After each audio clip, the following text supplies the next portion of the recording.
Have you ever found yourself standing at a precipice in your own life, facing a decision so utterly monumental, so laden with irreversible consequences, that every single path forward felt profoundly, devastatingly wrong? It's not just a difficult choice, it's an existential dilemma. You've dissected every angle, consulted every trusted advisor, spent countless sleepless nights replaying scenarios in your mind. Yet, instead of finding clarity, you're plunged deeper into a paralyzing mire of indecision. That gnawing dread in your gut, the crushing weight on your shoulders, the sense that any choice you make will lead to unforeseen sorrows or betray your deepest values.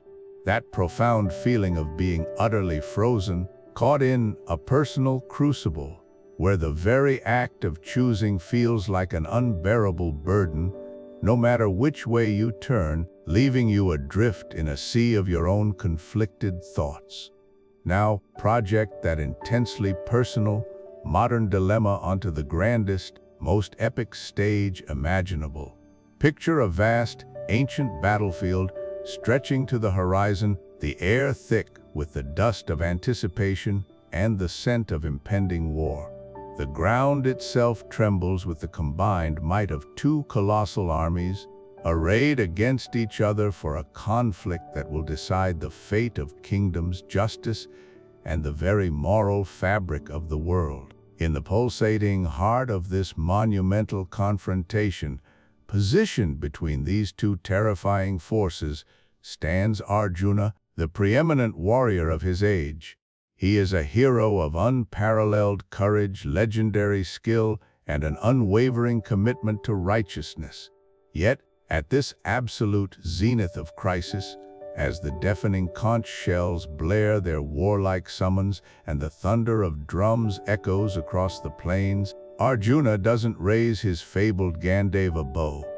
Instead, in a gesture that speaks volumes of his internal turmoil, he drops it. His true adversaries in this pivotal moment aren't the thousands of soldiers arrayed against him in formation.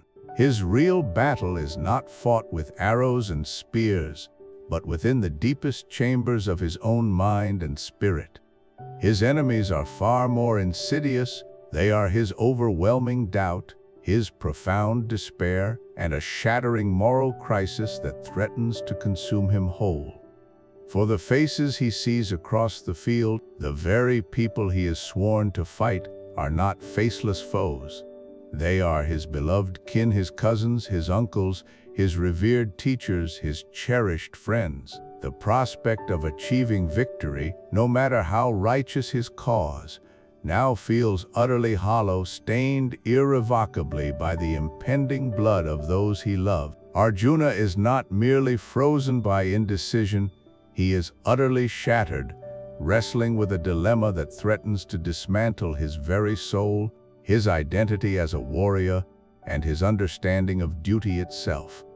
This agonizing quest for clarity, this desperate yearning for purpose amidst unprecedented moral chaos, forms the dramatic and profoundly human opening to one of humanity's most extraordinary and enduring spiritual dialogues. And here's the enduring promise that this journey offers. This isn't simply an ancient tale of a legendary warrior from a distant land. This 2,000-year-old poem, woven from the deepest wellspring of universal human experience, holds a practical, profound, and eminently relevant roadmap for navigating the most complex, soul-shaking battles inside you.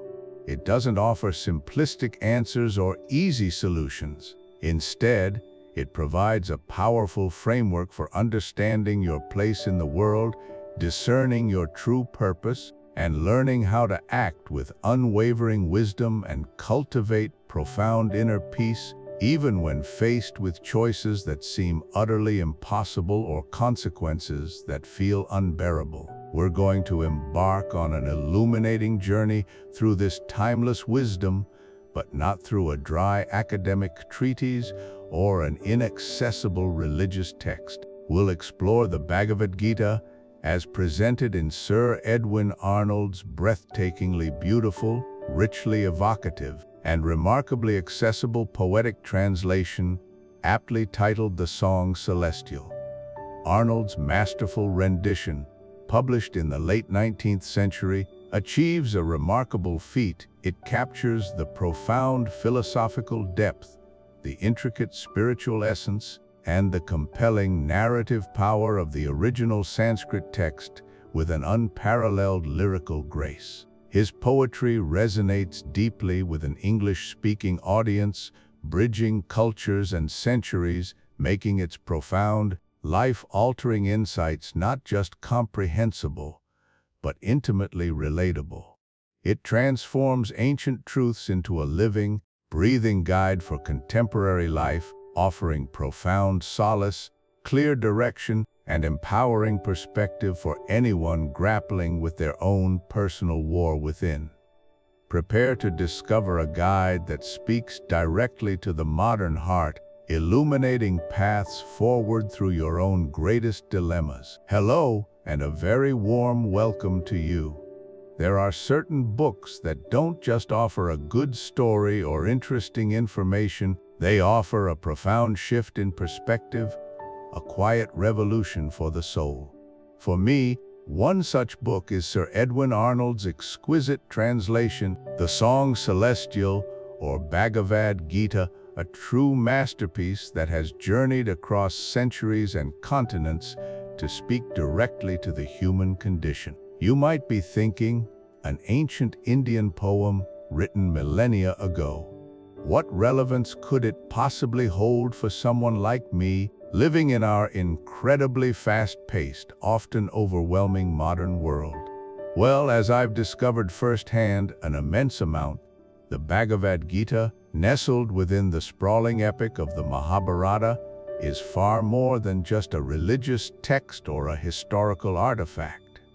At its core, it's a timeless, deeply human dialogue set on the precipice of a devastating war.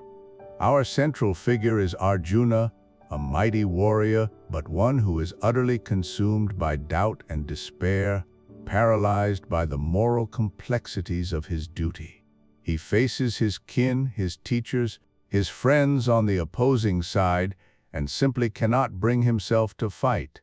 His charioteer and divine guide, Krishna, then imparts a profound wisdom, addressing not just Arjuna's immediate dilemma, but the universal struggles we all face concerning life, death, duty, and destiny. It's a conversation about finding clarity when the world feels chaotic, about summoning courage when your spirit falters, and about discovering true purpose amidst profound confusion. My own encounter with the Song Celestial occurred during a period of immense career confusion, a time when I felt truly adrift.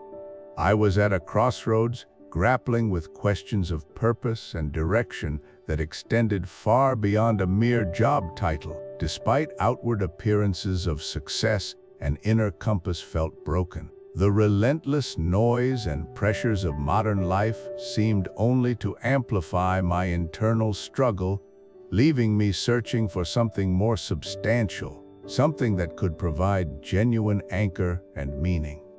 It was within these pages, through Arnold's beautiful and accessible rendition, that I found not just answers, but a new kind of profound clarity. The wisdom wasn't prescriptive in a superficial way, rather, it illuminated the underlying principles of action, consequence, and selfless dedication, helping me to untangle the knots of anxiety and indecision that had bound me. It offered a framework for understanding my responsibilities, not as burdens, but as opportunities for growth and contribution. This ancient dialogue spoke directly to my contemporary anxieties, offering a timeless perspective on navigating life's most daunting challenges with a sense of equanimity and direction. This video series, then, isn't intended to be a dry academic lecture, nor is it an attempt to convert or preach. Quite the opposite. This is an exploration, an invitation to a shared journey. We're not here to dissect ancient Sanskrit grammar or to engage in abstract theological debates. Instead, we'll sit with these powerful ideas, ponder their insights, and gently, thoughtfully, see how they can illuminate our own paths and untangle the complicated knots in our own lives. My sincere hope is that, by engaging with this text, we can together uncover practical wisdom that resonates deeply with our contemporary struggles, offering guidance and solace in our personal and professional lives. Because, at its heart, the Bhagavad Gita grapples with incredibly potent and universally relevant themes that transcend the boundaries of time, culture, and creed. It speaks to the true nature of duty dharma, not as a rigid obligation, but as our unique contribution to the world, aligned with our inherent nature. It delves into the meaning of purpose, helping us understand why we do what we do beyond immediate gratification or external validation. And crucially, it offers profound pathways to inner peace, to cultivating a serene mind and spirit even amidst the most turbulent external circumstances. It asks, how do we act rightly when faced with seemingly impossible choices? How do we find serenity and resilience when the world around us feels turbulent and uncertain? How do we understand our own unique contribution, our personal dharma, to the larger, intricate tapestry of existence? These aren't abstract philosophical musings confined to ancient battlefields. They are the very real, pressing questions that many of us wrestle with every single day as we navigate our complex lives, striving for meaning, connection, and contentment. So, if you've ever felt lost in the clamor, or sought a deeper, more meaningful engagement with life, or simply craved a different, wiser perspective on life's biggest challenges and decisions, then I wholeheartedly invite you to join me on this enriching exploration. Let's together discover why this ancient poem, the Song Celestial, continues to sing so powerfully and relevantly in our modern world, offering a beacon of light for all who seek it. Welcome to the Song Celestial, a timeless journey into the heart of human conflict and the quest for profound wisdom. In this, our first chapter, The Paralysis of Purpose, we dive deep into the agonizing despair of Arjuna, the mighty warrior poised on the brink of the greatest battle of his age. This isn't merely an ancient tale of kings and armies. It is a searingly intimate exploration of what happens when duty clashes head-on with love, when an individual's conviction shatters under the unbearable weight of an impossible choice. It is the quintessential human experience of being caught between a rock and a hard place, a dilemma as old as civilization itself, resonating through every era, including our own. As the conches blare and the war drums thunder, signaling the imminent clash of titanic armies on the sacred field of Kurukshetra, Arjuna, the unparalleled archer, gazes across the vast expanse. But he sees not abstract enemies. He sees faces, uncles, cousins, gurus, friends, grandfathers, the very fabric of his familial and social world arrayed against him. His heart, the heart of a warrior renowned for his courage, sinks with a profound and unexpected sorrow. Sir Edwin Arnold, in his magnificent translation, captures this moment of visceral agony with poignant clarity, giving voice to Arjuna's words, "My limbs do fail, my mouth is dry, my body quakes, my hair stands up, my skin doth burn, nor can I stand, nor may I master me." Imagine that raw, physical manifestation of an utterly broken spirit, the body itself rebelling against the unspeakable task before it. He continues, his voice thick with anguish, "No good can come from slaying kinsmen I crave, not victory, Kashava!"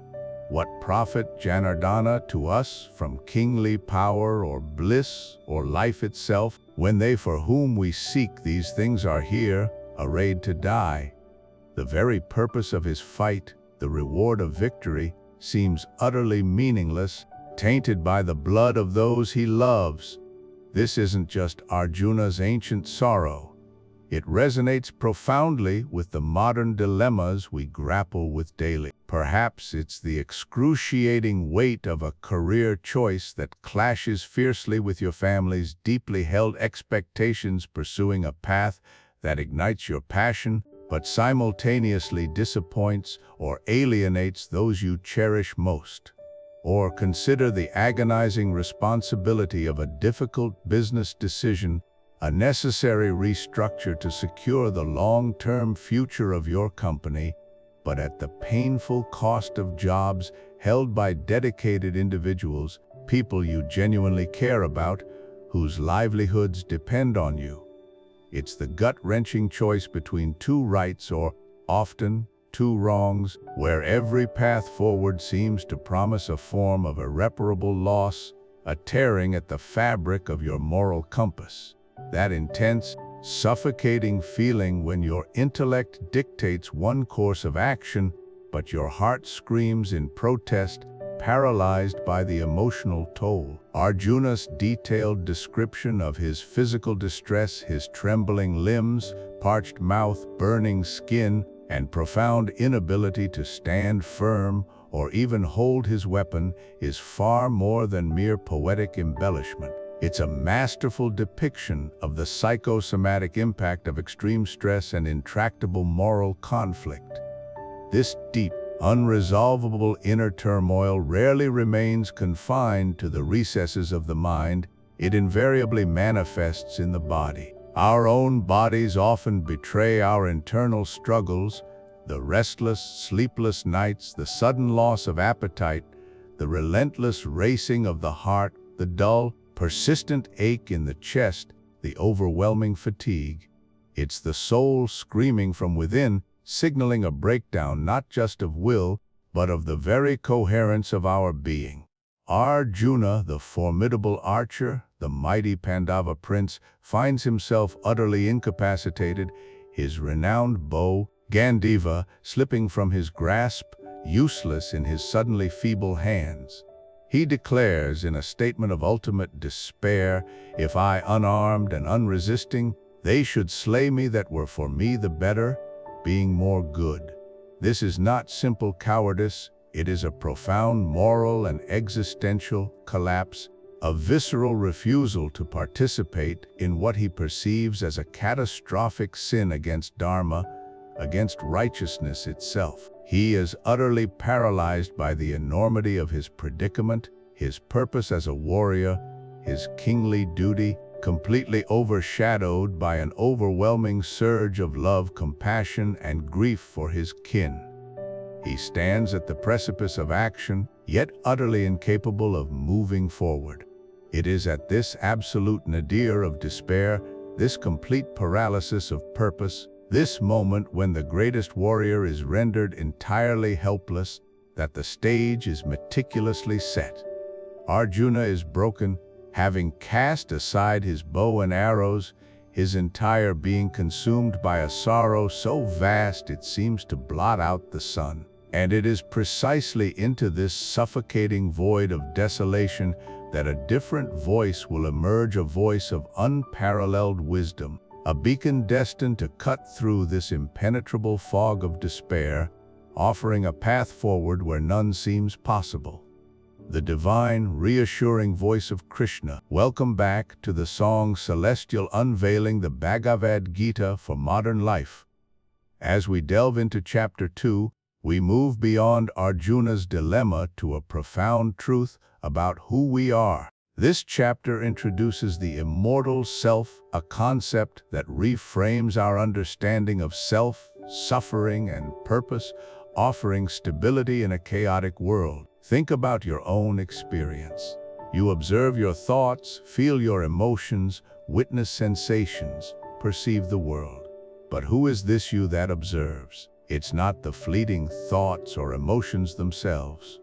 The Gita reveals a crucial distinction: the observed temporary phenomena like mind, body, circumstances, and the observer the silent, unchanging witness. This observer is your true self, untouched by the drama it perceives, a steady conscious presence always aware, regardless of what's happening. To grasp this, let's use a powerful analogy. You are the sky, not the clouds that pass through it. Imagine the vast, boundless sky. Now picture the clouds dark with anxiety, bright with joy. These clouds drift, form, dissipate. But does the sky itself change? No, the sky remains, providing space for all weather, yet undefined by it. Similarly, your anxiety, fears, successes, failures are like clouds, temporary conditions moving through the spaciousness of your true self. You are the enduring witness, the unblemished sky, not the fleeting weather patterns. This perspective profoundly impacts how we navigate life's challenges. If your deepest essence is like the sky, distinct from passing clouds of experience, what is there truly to fear? Fear of failure, for instance, comes from over-identifying with outcomes. But if success or failure are just clouds, they don't diminish your fundamental worth. The fear of loss also lessens. While grief is natural, realizing the you experiencing it remains intact offers resilience. Most significantly, this understanding addresses death. If your true self is the eternal observer, not the body or mind, physical death becomes merely the shedding of a temporary garment, not annihilation. This profound truth, the eternal and imperishable self, is the heart of the Bhagavad Gita's message from Krishna to Arjuna. Sir Edwin Arnold, in the song Celestial, beautifully captures it. Listen to these verses on the soul's unborn, eternal, and changeless nature. Never the spirit was born. The spirit shall cease to be never. Never was time, it was not. End and beginning are dreams. Birthless and deathless and changeless remaineth the spirit forever. Death hath not touched it at all. Dead though the house of it seems. He who shall say, Lo, I have slain a man, he who shall think, Lo, I am slain, are both ignorant of themselves. The soul slays not, and is not slain. This soul by no weapons can be pierced, nor by fire be burned, nor by water be wetted, nor by wind be dried. These aren't just metaphors, they're fundamental laws. The body changes and decays, but the indwelling self, the consciousness animating it, is beyond transformations. It is unborn, eternal, ancient, and never perishes. Think of it as changing clothes. You change them, but you, the wearer, remain. Understanding this distinction, your true, immortal self versus temporary phenomena, is a pathway to profound liberation. It offers an unshakable foundation, a stable core, to face life's vicissitudes with calm and courage. When anxiety clouds your mind, remember you are the sky. When fear grips, recall your true self is unpierced, unburned, unwetted, undried. This chapter invites a shift from the fleeting to the eternal, transforming our relationship with suffering and empowering peace amidst chaos. Carry this truth: you are not your anxiety. You are the unchanging, immortal self. Welcome to Chapter 3, Finding Freedom in Your Work, the Path of Action. In our exploration of the Bhagavad Gita, we now turn to one of its most profoundly practical and transformative teachings, Karma Yoga.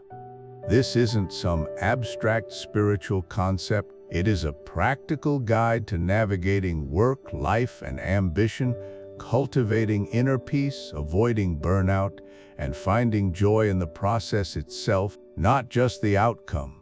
It's about acting with full dedication, pouring heart and soul into every endeavor, while relinquishing attachment to the specific results. At the heart of Karma Yoga lies a principle so famous it echoes through countless philosophies, yet its true depth is often missed. The Gita declares, your right is to the work, but never to its fruits. Let's unpack this powerful statement. Your right is to the work means that our sole domain, our true power, lies in the effort we exert, the sincerity we bring, the quality of our input. It's about being fully present in the task at hand, be it grand ambition or daily chore. Our dedication, focus, integrity, these are entirely within our control, embodying our true responsibility and freedom. But then comes the crucial second half, but never to its fruits. This isn't an invitation to apathy or a suggestion for indifference. Quite the opposite. It's a profound liberation. It instructs us not to become emotionally entangled with the outcomes of our actions. The results, success or failure, praise or criticism, profit or loss, are often influenced by myriad factors beyond our control. Attaching happiness, self-worth, and emotional stability solely to these external fruits surrenders our inner peace to the world's unpredictable whims. Karma Yoga teaches us to do our absolute best, then to gracefully accept whatever outcome arises, knowing that our true contribution lies in the effort itself. Consider the modern artist.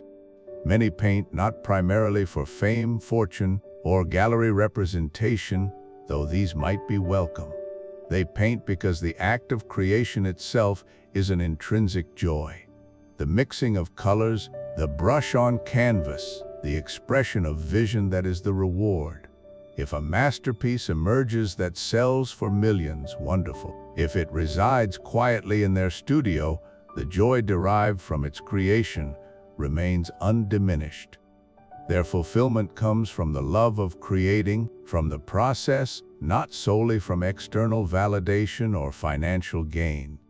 This is Karma Yoga in action. Another powerful example can be seen in the entrepreneur truly driven by a mission. They aren't solely motivated by a lucrative exit. Instead, their passion lies in solving a real-world problem, building innovative products or services that truly benefit people. The profit, the growth, the industry recognition, these become natural consequences of their deep commitment to their core purpose. Such an entrepreneur finds joy and meaning in the daily grind, the challenges, the collaborations, because they're deeply invested in the doing, not just the potential payout. Their focus is on building value, not just extracting it. Embracing this mindset liberates us from the relentless emotional roller coaster that so often defines modern professional life. When our sense of self-worth is tied directly to fluctuating success and failure, we become prisoners of circumstance. Promotion brings temporary elation, setback, despair. Karma Yoga offers a steady anchor. By shifting focus from unpredictable results to controllable effort, we cultivate inner equanimity. Success becomes a pleasant bonus, not self-validation. Failure becomes a learning opportunity, not an identity blow. This perspective fosters resilience, allowing us to pursue long-term goals with sustained enthusiasm, shielded from external outcomes, peaks and troughs. It's crucial to distinguish Karma Yoga from apathy. This is not about being indifferent, lazy, or low standard.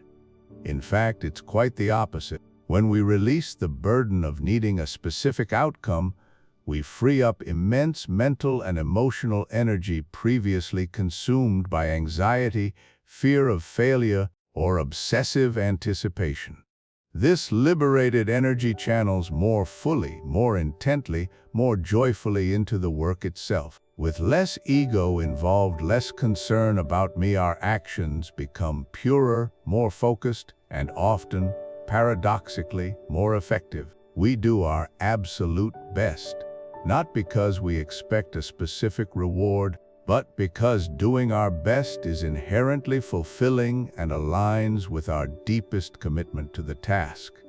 We act with supreme effort and full dedication, not for the fruits, but for the inherent worth of the action itself, understanding this as the truest path to freedom in work. Welcome to Chapter 4, Wisdom over Information, an exploration into the profound path of knowledge offered by the Song Celestial. In our modern world, we often find ourselves drowning in an unending deluge of data. From the moment we wake, our devices present us with a fresh torrent of news, updates, alerts, and notifications. The digital realm pulses with an insatiable demand for our attention, urging us to keep up with every fleeting headline, every viral trend, every new piece of information that flashes across our screens. This constant, relentless stream can leave us feeling overwhelmed, anxious, and paradoxically, less informed in any meaningful sense. We collect facts, consume opinions, and skim summaries, all in a frantic effort to maintain a semblance of awareness, yet often, this relentless pursuit leaves us with a fragmented understanding and a deep weariness of the mind. The pressure to absorb everything, to be perpetually connected, creates a pervasive sense of inadequacy if we dare to disconnect, feeding a quiet dread that we might miss something vital. We confuse mere data points with genuine insight, and the sheer volume of what often eclipses the profound importance of why, leaving us profoundly unfulfilled. It is precisely against this backdrop that Krishna's teachings in the Bhagavad Gita resonate with such clarity and power. He offers not more information, but a pathway to true wisdom, a wisdom that acts as a sacred fire, purifying all actions. Krishna articulates this transformative power when he says, "As a fire of the wood maketh ash, so the sacred fire of knowledge, burning brightly, maketh ash of all things done."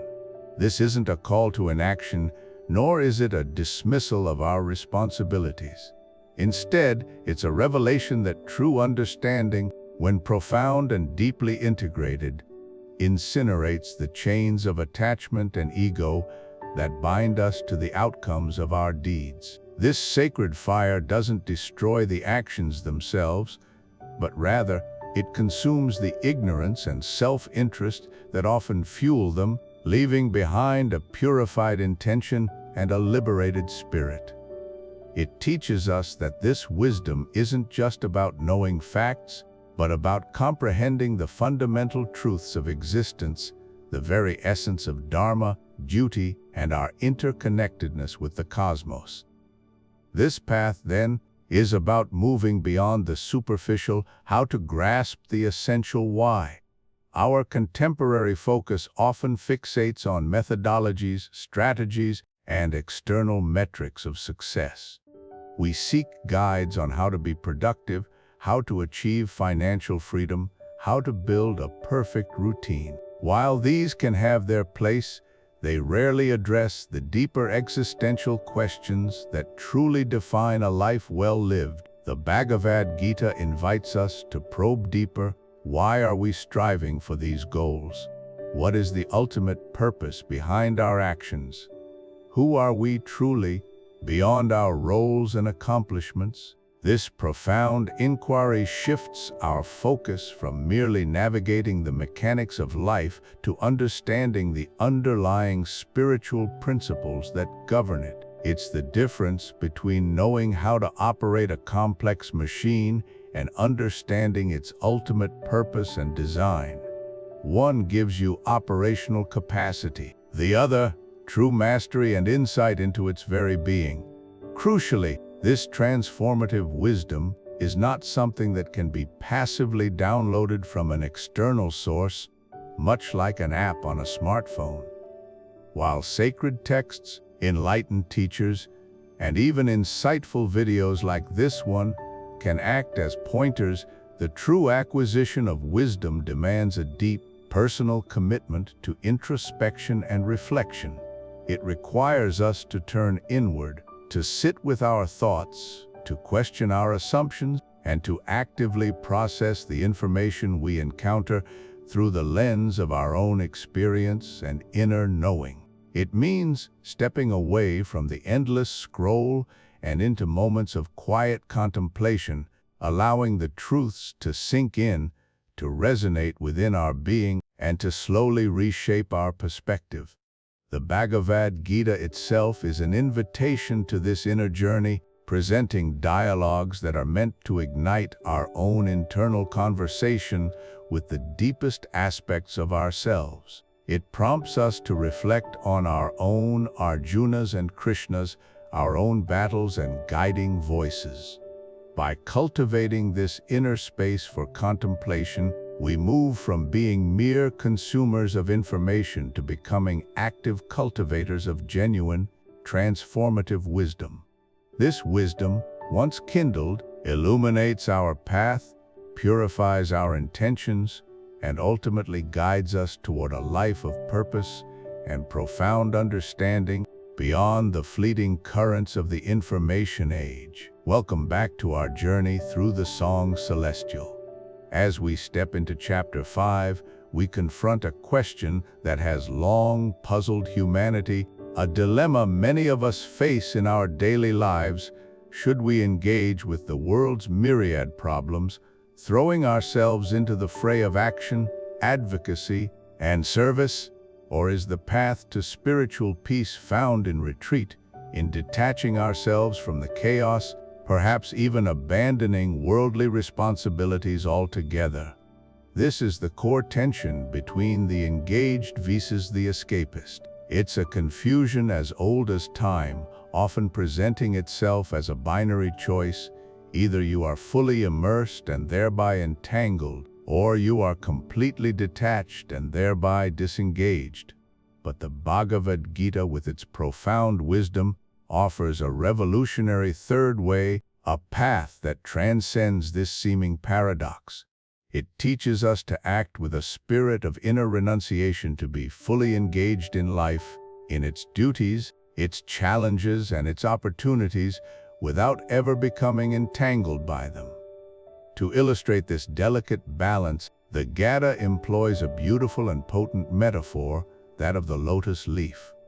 Imagine a lotus flower, its broad, green leaves resting serenely on the surface of the water.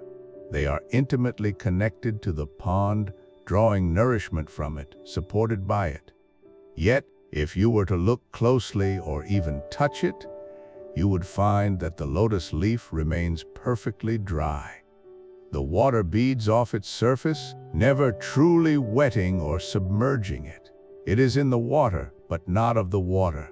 This is the very essence of the Gita's teaching in Chapter 5. Just as the lotus leaf rests on the water but is never wet by it, so too can we reside in the world, actively participate in its functions, contribute to its betterment, and yet remain untouched by its allurements, its disappointments, its anxieties, and its endless cycle of attachment and aversion. Now, this concept of renunciation often causes misunderstanding. When we hear the word, our minds might immediately conjure images of hermits in caves, ascetics wandering desolate lands, or individuals forsaking all worldly possessions. But the Gita clarifies that renunciation here does not mean abandoning our responsibilities, our families, our professions, or the pressing needs of the world around us. Far from it.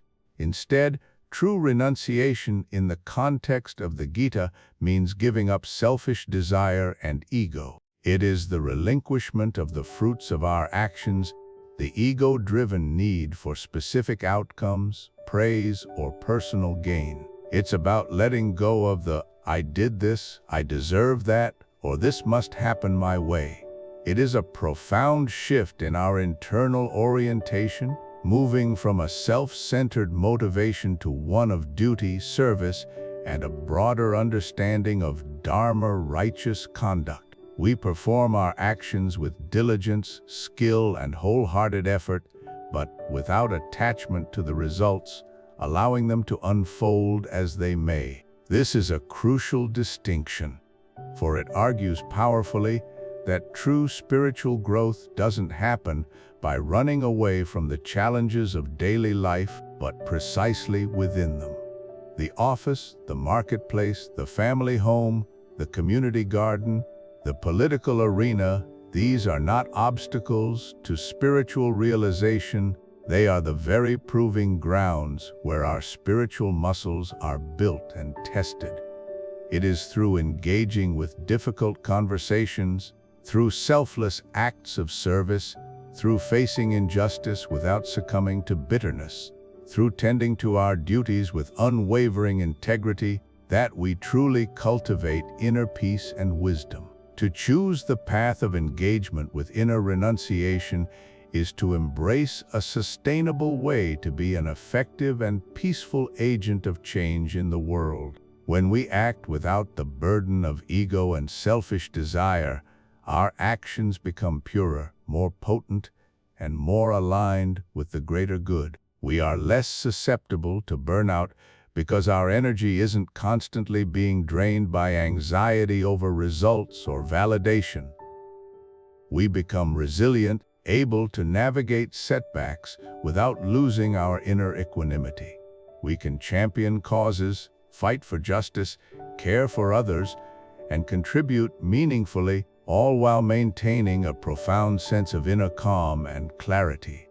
This is the Bhagavad Gita's invitation in Chapter 5, to be fully present, fully committed, fully active in the world, yet to hold it all with an open hand, understanding that our true essence is beyond its temporary waves. It's an invitation to cultivate a spirit that acts decisively and compassionately, like the lotus, unblemished by the waters it rests upon. Welcome back to our journey through the song Celestial. Today we arrive at Chapter 6, beautifully titled Taming the Monkey Mind by Sir Edwin Arnold. This chapter delves deep into one of the most transformative practices presented in the Bhagavad Gita, the path of meditation. Here, the Gita doesn't just offer philosophical musings, it provides a practical, step-by-step guide to achieving mental stillness and unwavering focus. The ultimate goal: equanimity. Imagine a mind so balanced, so stable, that it isn't tossed about by the waves of pleasure or pain, success or failure, praise or blame. This is the state of the yogi, the disciplined soul, described in this profound chapter. Sir Edwin Arnold, with his poetic genius, encapsulates this ideal state with an unforgettable image. He writes, and I quote, "As when a lamp doth stand in a windless place, and hath no flickering, this vivid metaphor paints a picture of a mind undisturbed, a consciousness shining with a steady, unblinking light, unaffected by external winds or internal gusts of thought." It's a state of profound inner peace and clarity that the Gita encourages us to cultivate. So, how does one achieve this lamp-like stillness? The Gita offers clear, actionable guidance.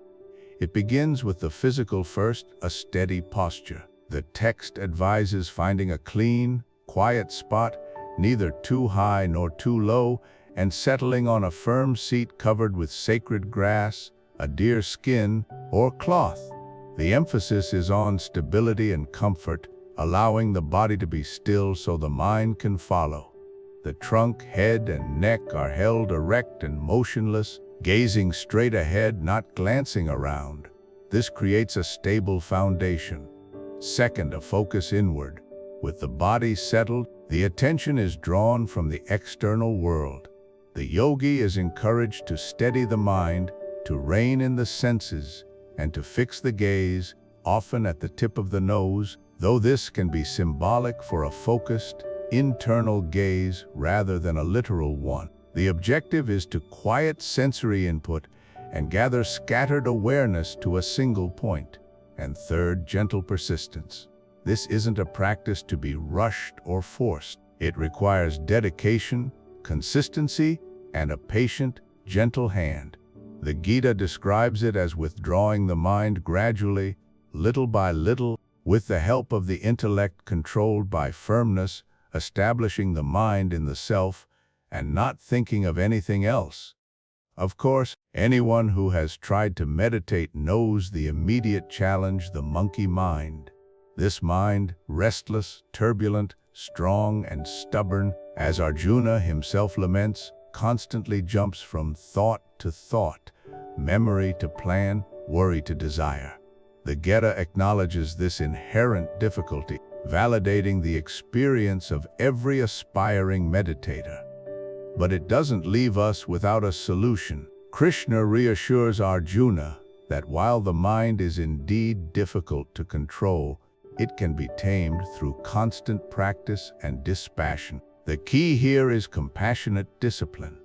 When the mind wanders, as it inevitably will, we are not to chastise ourselves or give up in frustration. Instead, with gentle but firm resolve, we bring it back, again and again.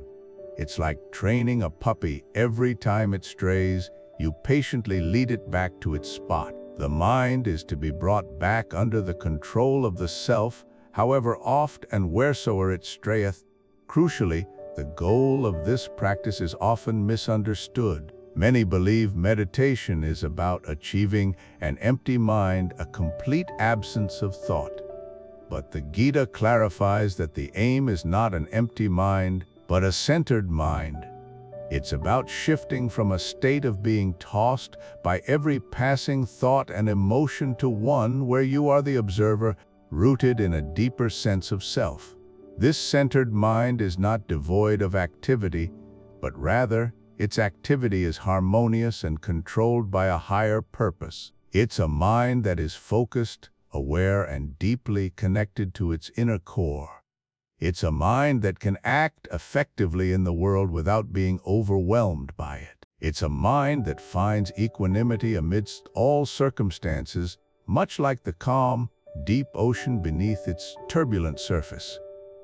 Through this path of meditation, the Gita promises a profound transformation, freedom from suffering, the cessation of sorrow, and ultimately, the experience of infinite joy that comes from contact with the Supreme.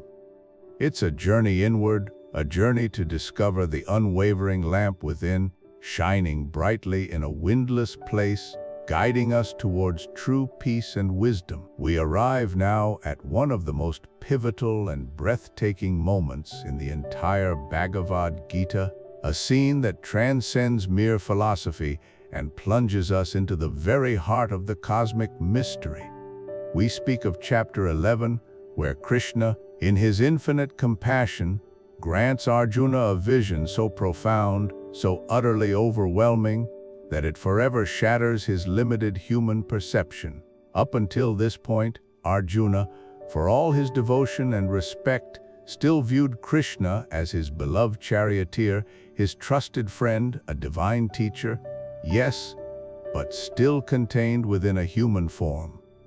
He struggled with the monumental task before him, grappling with moral dilemmas, the immense sorrow of impending war, and his understandable personal grief.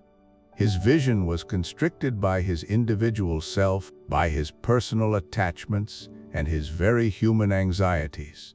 But Krishna, seeing his disciples' desperate need for a broader understanding, knowing that words alone could not convey the true scope of reality, prepared to reveal his universal form, the Visvarupa. Imagine, if you can, the ordinary world suddenly dissolving, the very fabric of space and time bending, stretching and tearing before your eyes. Arjuna is granted divine sight, a miraculous vision far beyond mortal capacity, and before him stands not his beloved Krishna, but the entire cosmos made manifest. It is a spectacle of unimaginable grandeur, terrifying in its immensity, dazzling beyond any human comprehension. Sir Edwin Arnold's translation strives valiantly to capture this moment. If 1,000 suns in the sky should burst forth their blaze simultaneously, so might the glory of that God be seen. But even this poetic marvel, powerful as it is, struggles to fully encapsulate the sheer, mind-bending reality Arjuna witnessed. Arjuna sees Krishna as the universe itself, countless mouths, eyes, arms, and legs, each radiating with infinite light and power. Every deity, every being, every star, every galaxy, every particle of existence, past, present, and future, is contained within that single, boundless form. He sees the very fabric of reality woven into Krishna's form, the gods and demigods, the ancient sages and cosmic serpents, the eternal cycles of creation and destruction unfolding simultaneously, the majestic birth of nebulae and stars, the slow, silent dissolution of entire worlds, all contained within the boundless, living body of the Lord. He sees the warriors on the battlefield, charging headlong into Krishna's gaping, fiery mouths, being ground to dust, their fates already sealed within this divine manifestation of time and destiny. It is simultaneously beautiful and terrifying, a thunderous symphony of existence and annihilation. The roar of a million suns, the profound silence of a void, the vibrant dance of creation, the still point of eternity, all are Krishna. Arjuna is utterly overcome, his hair standing on end, his mind reeling with the impossible. He prostrates himself, pleading desperately for the vision to cease, for his friend, his charioteer, to return. "Have mercy, Lord of gods, world habitation! Pity me that I may see thee as before!" he cries, his voice trembling with awe and fear. This moment, this extraordinary revelation, is far more than just a mythological tale. It is a profound metaphor for a seismic shift in consciousness that remains remarkably relevant to us today. How many of us, caught in the endless cycle of daily worries, personal ambitions, and immediate concerns, feel that our own problems are paramount, all-consuming? We are like Arjuna, seeing only a tiny fraction of the whole, mistakenly elevating the limited to the absolute. But think of those rare, transcendent moments in our own lives when something punctures that narrow perspective. Perhaps it's staring up at a clear night sky, seeing the magnificent Milky Way stretch across the heavens, a glittering river of billions upon billions of stars, each a sun, many with their own planets, their own systems. Or imagine standing at the very edge of a vast ancient canyon, the sheer immensity of geological time laid bare before you, the wind whispering silent tales of millennia through sculpted rock. Picture the indescribable awe experienced by astronauts, gazing back at our pale blue, from the cold, silent vacuum of space, seeing Earth not as a patchwork of continents and countries, but as a single, fragile, vibrant sphere utterly interconnected and unique. In those moments, something fundamental shifts within us. Our personal problems, the frustrating argument with a colleague, the looming deadline, the gnawing financial worry suddenly seem to shrink not into utter insignificance, but into their proper, relative scale. They don't vanish, of course, but they cease to be the entire universe. We feel a profound sense of humility, a realization that we are but a tiny, albeit vital, thread in an unimaginably vast and intricate tapestry. Our anxieties, so loud and demanding just moments before, quiet down, overwhelmed by the sheer majesty and scope of what we are witnessing. This is the very essence of Arjuna's experience. He moved from seeing Krishna as my cherished friend to seeing Krishna as the all. His self-centered view, a natural and understandable human lens, was utterly transcended, replaced by a profound, humbling appreciation of the vast, intricate, and interconnected whole. It's an invitation to surrender our limited understanding, to release our tight grip on what we think we know, and to humbly open ourselves to a reality that is far, far greater than ourselves.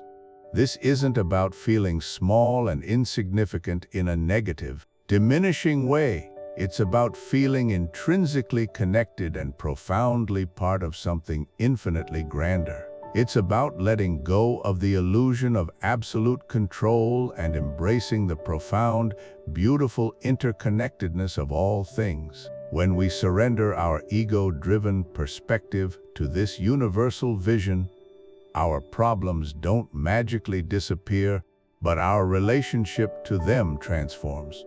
We realize we are held within a boundless existence, that our individual journey, with all its joys and struggles, is but one thread in a larger, divine play. This surrender isn't a defeat of the individual spirit, it is, paradoxically, a profound liberation. It's like taking a deep, calming breath in the vast face of infinity, a moment where the clamoring self dissolves into the harmonious universal, and we discover a true and abiding peace in the humbling, exhilarating knowledge that we are, irrevocably and wonderfully, a vital part of the grand song celestial. Welcome back to our journey through the profound wisdom of the song celestial. In this chapter, we delve into a concept central to understanding ourselves and the world around us, the three gunas. The Bhagavad Gita presents these not as abstract philosophical ideas, but as a simple, yet incredibly profound psychological framework for understanding our moods, our behaviors, and the very motivations that drive us. Think of them as the fundamental threads from which the tapestry of our inner and outer lives is woven. Understanding the gunas is a powerful tool for self-awareness and, ultimately, for personal growth. These three gunas are sattva, rajas, and tamas. They are subtle energies or qualities inherent in all of creation, including our minds and bodies. They are constantly interacting, ebbing and flowing, with one often being more dominant than the others at any given moment. Let's begin with sattva. Imagine a morning where you wake feeling truly rested, your mind clear, your heart at peace. You approach your day with quiet confidence, focus, and a serene sense of purpose. This state, vibrant with clarity, balance, and pure wisdom, is predominantly sattva. Sattva is the quality of purity, goodness, harmony, and equilibrium. When sattva is dominant, you feel calm, focused, and discerning. Your thoughts are constructive, your actions are ethical, and you experience a deep sense of contentment and joy that isn't dependent on external circumstances. It's the light of understanding, the peaceful hum of a well-balanced system. Examples include feeling centered during meditation, experiencing empathy, finding clarity in a complex problem, or simply enjoying a moment of quiet, undisturbed peace. Sattva inspires altruism, knowledge, and a detached sense of happiness. Next, we encounter rajas. Now consider a different day. You're filled with a powerful drive, an undeniable passion to achieve, to create, to make things happen. There's an intense energy propelling you forward, a desire for success, for accomplishment, for recognition. This active, dynamic, sometimes restless force, brimming with ambition, striving, and attachment, is rajas. Rajas is the quality of passion, activity, desire, and restlessness. While it is the necessary force behind all creation, innovation, and productive effort, an excess of rajas can lead to stress, agitation, anxiety, and a relentless pursuit of external gratification. You might feel competitive, constantly busy, driven by a need for results, and easily frustrated when things don't go your way. Rajas motivates us to overcome challenges, to build, to pursue our goals, but its shadow side can be exhaustion, burnout, and an inability to find stillness. Examples include the burning ambition of an entrepreneur, the intense focus of an athlete, the creative energy of an artist, or the stress of a demanding deadline. Finally, we come to tamas. Then there are those moments when inertia takes over. A heavy cloud descends, making every task feel monumental. You might feel dull, confused, lethargic, prone to procrastination, or overwhelmed by a sense of apathy. This state of sluggishness, resistance, ignorance, and sometimes even destructive tendencies is tamas. Tamas is the quality of inertia, darkness, delusion, and heaviness. When tamas is dominant, you might experience mental dullness, confusion, laziness, excessive sleep, and a general lack of motivation or enthusiasm. It can manifest as apathy, procrastination, resistance to change, or clinging to destructive habits. While a certain amount of tamas is essential for rest and sleep, an excess can lead to stagnation, depression, and a clouded intellect. Examples include feeling utterly unmotivated to start a task, oversleeping for hours, indulging in unhealthy comfort foods, or simply feeling a heavy, dull sense of despair and confusion. The profound insight of the Gita isn't to label ourselves as good or bad based on which guna is dominant. Instead, it invites us to become keen, gentle observers of these internal dynamics. We are never purely one guna, rather, we are a unique and ever-shifting blend. One day, sattva might be dominant, allowing for clarity and peace. The next, rajas might ignite a project with fiery passion. And on another, tamas might invite a much-needed period of rest, or perhaps an unhelpful spiral into procrastination. By recognizing the gunas at play within us, we gain immense self-awareness. We begin to understand why we feel the way we do, why we react in certain situations, and what drives our choices. This awareness is the first crucial step towards conscious living. The Gita encourages us not to eliminate rajas or tamas entirely, as they each have their essential roles in the cosmic dance of creation and dissolution. Instead, the ultimate aim is to transcend their limiting influences and to cultivate more sattva within ourselves. How do we cultivate more sattva? It's a conscious journey. We can choose practices that bring peace and clarity, such as meditation, mindful breathing, or quiet reflection. We can select nourishing foods that don't overstimulate rajas or dull tamas the body and mind. We can consciously choose to engage in work that brings true meaning and focus, rather than simply chasing fleeting desires. Surrounding ourselves with uplifting influences, engaging in ethical conduct, and continuously seeking knowledge and understanding also strengthen sattvic qualities. It's about making conscious choices that lead to greater inner harmony, deeper understanding, and a more fulfilling, balanced existence. In understanding the gunas, we are given a timeless map to navigate the complexities of our inner world. This ancient wisdom empowers us to shape our experiences and elevate our consciousness, rather than simply being swept away by the ever-changing tides of our moods and motivations. It's an invitation to cultivate the clarity, peace, and wisdom that reside at our core, leading us closer to the ultimate truth of who we are. Welcome back to our journey through the timeless wisdom of the Bhagavad Gita.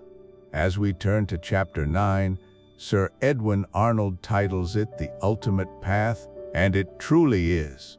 For within these verses, Krishna unveils what is often considered the most direct and accessible route to spiritual realization, the way of love and devotion, known in Sanskrit as bhakti yoga. This path is not about rigid dogma, obscure rituals, or complex intellectual gymnastics.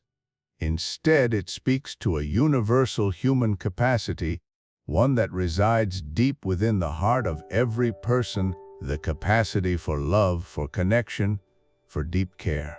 Bhakti Yoga invites us to channel this profound emotional energy, our desires, our affections, our yearning for connection, and even our sorrows not towards fleeting worldly pleasures or self-serving ends, but towards a higher purpose. Whether that purpose is conceived as a personal God, an abstract universal consciousness, the welfare of humanity, the pursuit of truth, or a cherished ideal like justice and compassion, the essence remains the same, dedicating our inner landscape, our very being, to something vastly greater than our individual self. It is precisely this reliance on love and emotion we all understand and intrinsically experience that makes Bhakti Yoga so widely accessible, so utterly democratic. It doesn't demand years of arduous study, intense and solitary meditation, or harsh ascetic practices. It simply asks for a pure heart and a sincere intention. It recognizes that while our intellects may occasionally falter, our bodies may inevitably weaken, and our actions may sometimes be imperfect, the human heart, when directed with genuine love and devotion, possesses an incredible, transformative power to connect with the divine, the infinite, the source of all being. Krishna beautifully illustrates this point, reassuring Arjuna, and indeed all of us, that the grandiosity or material value of the offering matters far less than the purity of the heart from which it springs. In chapter 9, verse 26, he declares with such tenderness and understanding, "Who offers me with loving heart a leaf, a flower, a fruit, a little water that I eat, the loving offering of a humble soul." Imagine the profound reassurance and boundless acceptance in those words. It's not about expensive sacrifices, elaborate rituals, or the strict adherence to complex religious rites. It's about the simple, heartfelt gesture born of genuine affection. A single leaf, a humble flower, a sip of pure water, if given with a pure, loving intention and sincere devotion, is considered infinitely more precious in the eyes of the divine than any lavish gift offered without genuine feeling or connection. This verse encapsulates the very spirit of bhakti. It's the quality of the emotion, the unblemished sincerity of the dedication, that truly matters, elevating the simplest act into a sacred offering. This principle extends far beyond mere physical offerings or traditional temple worship. Bhakti Yoga encourages us to transform every aspect of our daily lives into an offering, a continuous form of devotion. Acts of service, for instance, become extraordinarily powerful expressions of love and dedication.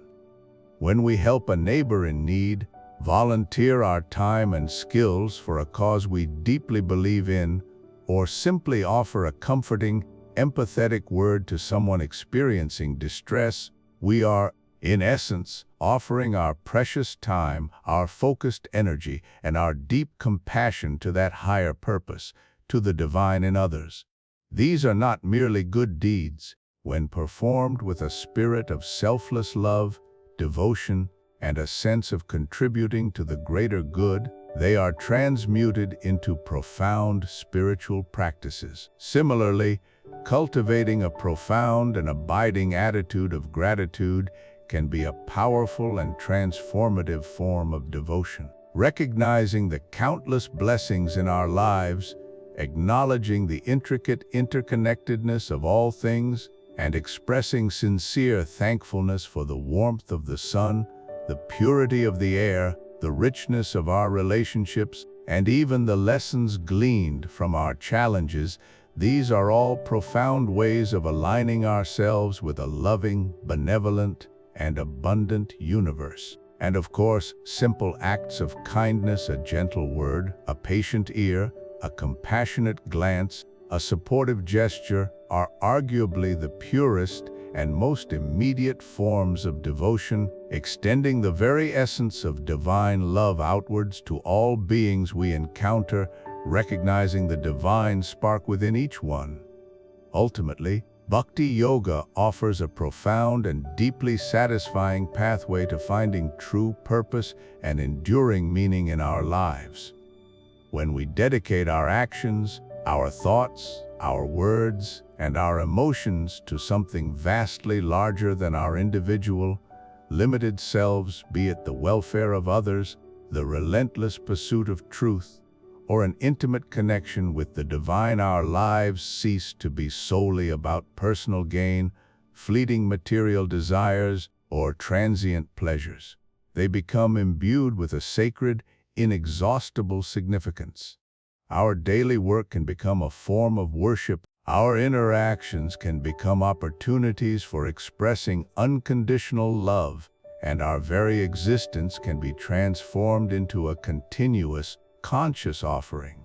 This isn't about escaping the world or detaching from life's responsibilities, but rather about engaging with it more fully, more lovingly, and with deeper intention. It's about recognizing that the divine is not confined to distant temples, ancient scriptures, or specific dogmas, but resides inherently within every heart, every interaction, every breath, every single moment. The way of love and devotion invites us to awaken that dormant love within ourselves and let it flow freely, boundlessly, transforming not only our own inner landscape but the world around us. It is indeed an ultimate path, open to all, asking for nothing more than an open, sincere heart and a willingness to love. A path that echoes through eternity, leading us home. Welcome back to our journey through the song Celestial. We've explored profound wisdom, timeless truths that Sir Edwin Arnold so beautifully rendered from the Bhagavad Gita. But wisdom's true power lies in application, transforming understanding into experience. It's about living the song, not just hearing its melody. So, let's translate these ancient verses into a vibrant, practical rhythm for your modern life with your 7-day action plan. Live the song. This isn't about rigid rules, but gentle invitations to integrate powerful principles, one day at a time, into your daily existence. By week's end, you won't just know the song, you'll begin to feel its pulse within you. Let's begin with days 1 and 2, the power of action karma yoga. In the Gita, Krishna emphasizes performing your duty, your natural action, without attachment to outcomes. This isn't indifference, but dedicated effort free from anxiety. For your first 2 days, I invite you to choose just one daily task, whether it's a chore at home, an email at work, preparing a meal, or part of your commute, and perform it with absolute, undivided focus. Immerse yourself completely. As you engage, consciously let go of any expectation for praise, recognition, or a specific outcome. If you're washing dishes, simply wash dishes, feeling the water, seeing the suds, noticing the cleanliness. If you're responding to an email, pour your full attention into crafting a clear, helpful message. The mind will naturally try to project into the future, anticipating reactions or desiring a certain result. When you notice this, gently, without judgment, bring your attention back to the present moment, back to the action itself. Experience the freedom and clarity when action becomes its own reward, when you are present with your contribution, unburdened by external validation. Practice doing for the sake of doing, not getting. Next, days 3 and 4, the illumination of knowledge jnana yoga. The Gita is brimming with profound insights into reality, the self, and duty. For these 2 days, dedicate a mere 10 minutes each day to reflective contemplation. Revisit a concept from this video or Arnold's translation that resonated with you. It could be duty without attachment, impermanence of things, true nature of the self as changeless, or unity of all beings. Choose just one key idea, then turn your gaze inward and ask, how does this idea apply to a current challenge or situation I am facing in my life right now? Perhaps you're grappling with a difficult decision at work, a misunderstanding in a relationship, or a struggle with patience. How might understanding impermanence shift your perspective on fleeting frustration? How might duty without attachment liberate you from anxiety about a future outcome? Don't seek immediate solutions. Instead, let the wisdom gently illuminate your challenge from a new angle, offering clarity and a deeper sense of peace regarding your present circumstances. Moving into days 5 and 6, the practice of stillness dhyana yoga. The Gita stresses mastering the mind, finding tranquility amidst existence. For these 2 days, commit to just 5 minutes of simple, accessible meditation. Find a quiet spot where you won't be disturbed. Sit comfortably with your spine gently erect. Close your eyes or softly focus them on a point. Now simply watch your breath. Feel the gentle rise and fall of your abdomen, the cool air entering, the warm air leaving. Don't try to control your breath, just observe it naturally. Your mind will wander. Thoughts, memories, plans, worries, they will all arise. This is normal. The practice isn't stopping thoughts, it's noticing them. When your mind wanders gently without judgment, guide your attention back to your breath.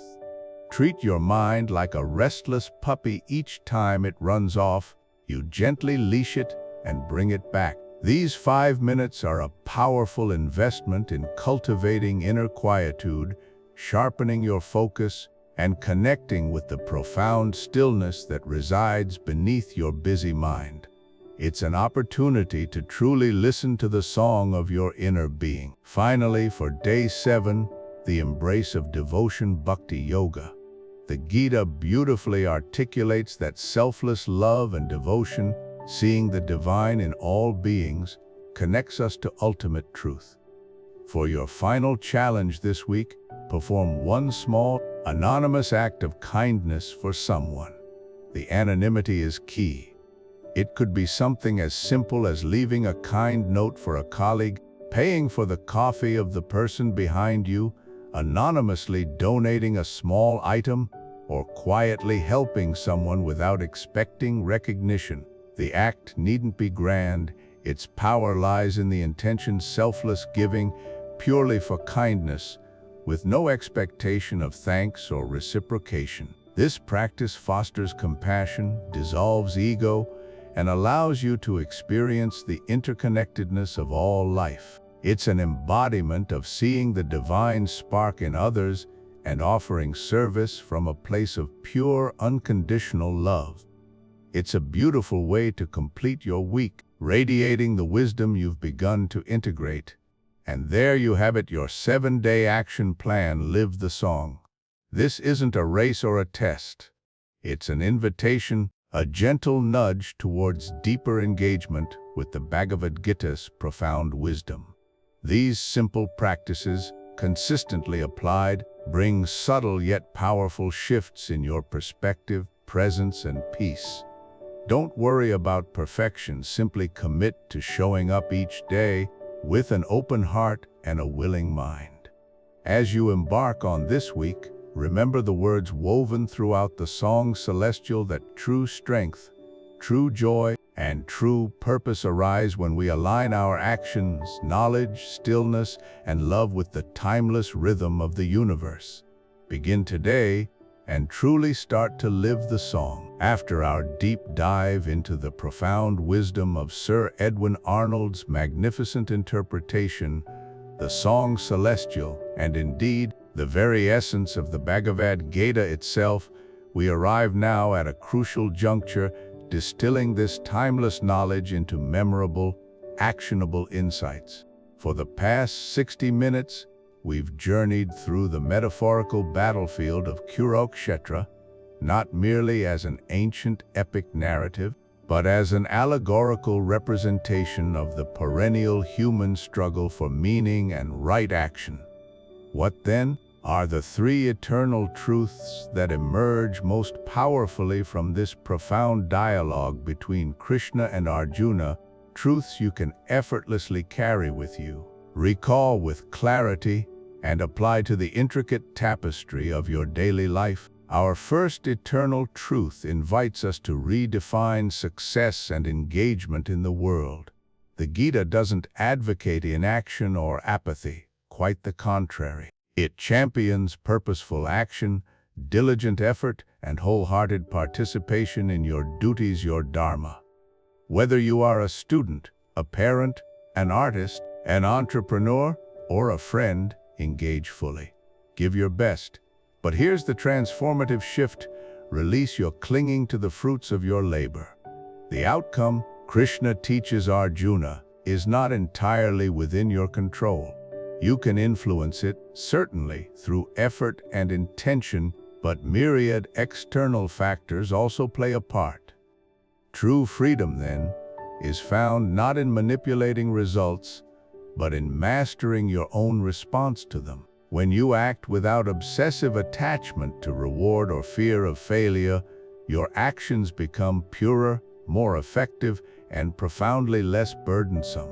You act not for what you get, but for the inherent rightness of the action itself, for the contribution it makes, for the duty it fulfills. This detachment isn't indifference. It's a higher, more engaged form of participation, where the intrinsic joy is found in the doing, in the selfless offering of your best, rather than solely in the anticipation of what that doing might bring, or the anxiety of what it might not. It transforms work into worship, duty into delight. The second profound insight reveals the nature of your own being, a truth that can anchor you amidst life's inevitable turbulence.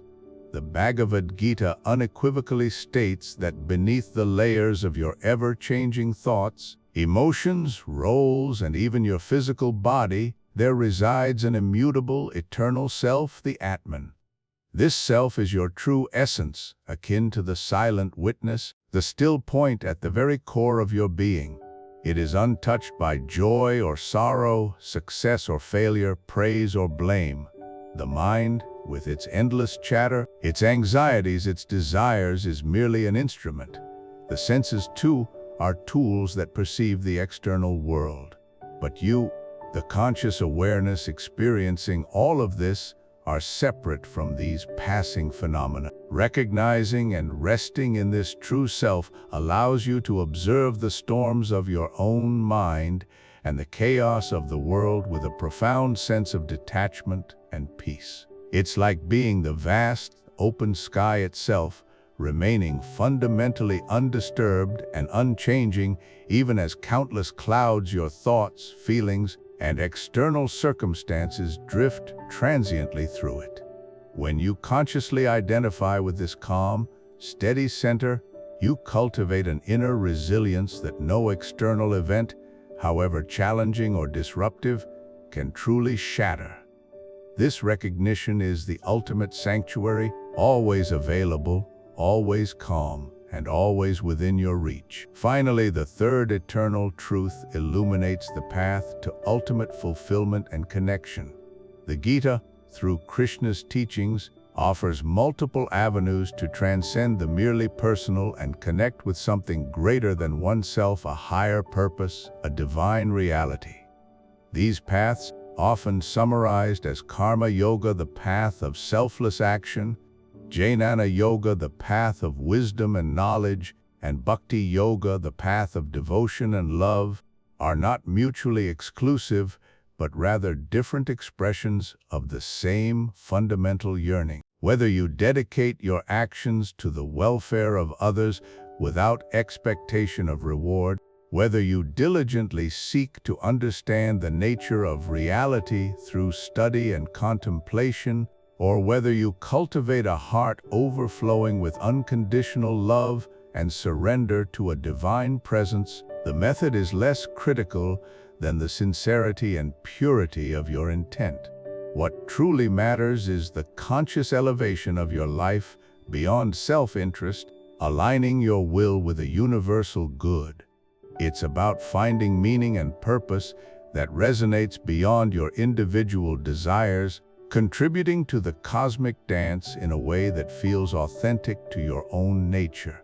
Each path, when sincerely and earnestly walked, leads to the same glorious destination: liberation from suffering, profound inner peace, and an undeniable sense of unity with all existence, recognizing the divine in every aspect of life. It is the journey from the small I to the expansive I. These three eternal truths: the wisdom of action without attachment, the recognition of your unshakable inner self, and the embrace of a higher purpose, are not abstract philosophies. They are practical, empowering directives for living a life imbued with profound meaning, unwavering resilience, and authentic joy, directly drawn from a sacred text that has guided humanity's spiritual quest for millennia. Carry these insights with you, allow them to deeply resonate within your heart and mind, and observe how profoundly they transform your perception and experience of the world. The wisdom of the Gita, delivered to us so beautifully and accessibly by Sir Edwin Arnold, is not just meant to be intellectually understood, but to be truly lived and embodied. We've now journeyed through a profound section of the Song Celestial, Sir Edwin Arnold's masterful rendering of the Bhagavad Gita. This timeless text offers not just philosophical insights, but a practical roadmap for navigating life's challenges and finding purpose amidst turmoil. As we conclude this exploration, I want to emphasize that this isn't an end point, but a vital invitation, an invitation to continue your own personal journey with these powerful teachings, to deepen your engagement, and to allow them to resonate within your daily existence. As you reflect on Arjuna's profound struggle and Krishna's transcendent wisdom, I invite you to turn inwards. Which single idea or teaching from the Gita most resonates with you right now? Is it the call to selfless action, to perform duty without attachment?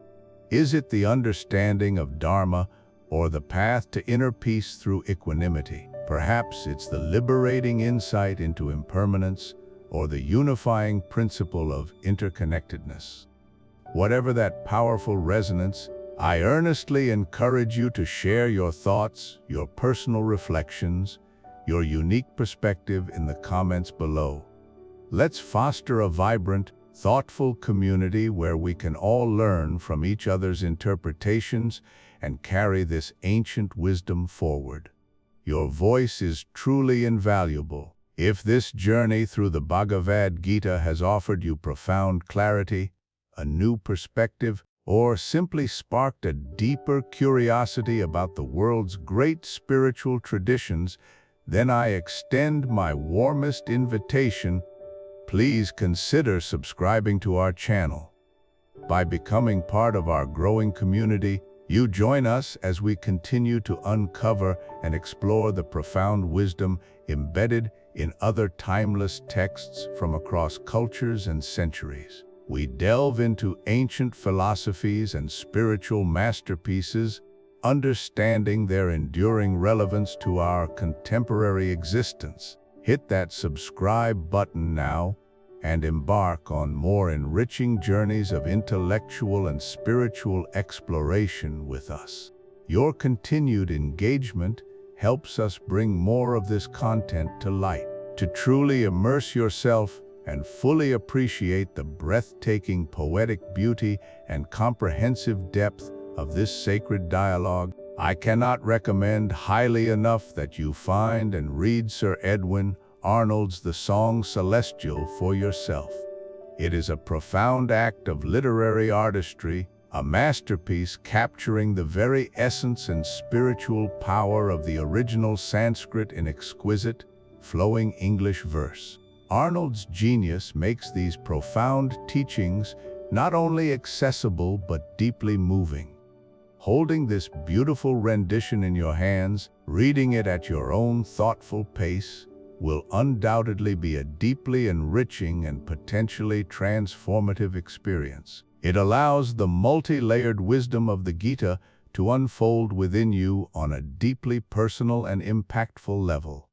Finally, consider this profound truth. The Bhagavad Gita speaks directly to the universal human condition. It addresses those moments when we, like Arjuna, stand at a critical crossroads, facing our own profound doubts, moral dilemmas, and inner conflicts. Is there someone specific in your life, a cherished friend, family member, or colleague who you believe is currently navigating their own intense inner battlefield? Someone wrestling with difficult decisions, seeking deeper meaning, or simply longing for greater peace and direction? Please consider sharing this video with them. It might just be the quiet guidance, the gentle yet powerful reminder, or the comforting and illuminating perspective they desperately need to find their path forward, to understand their dharma, and to act with greater clarity and conviction. Sometimes the most profound and selfless service we can offer another is simply to share a source of light, wisdom, and compassionate understanding that has illuminated our own journey.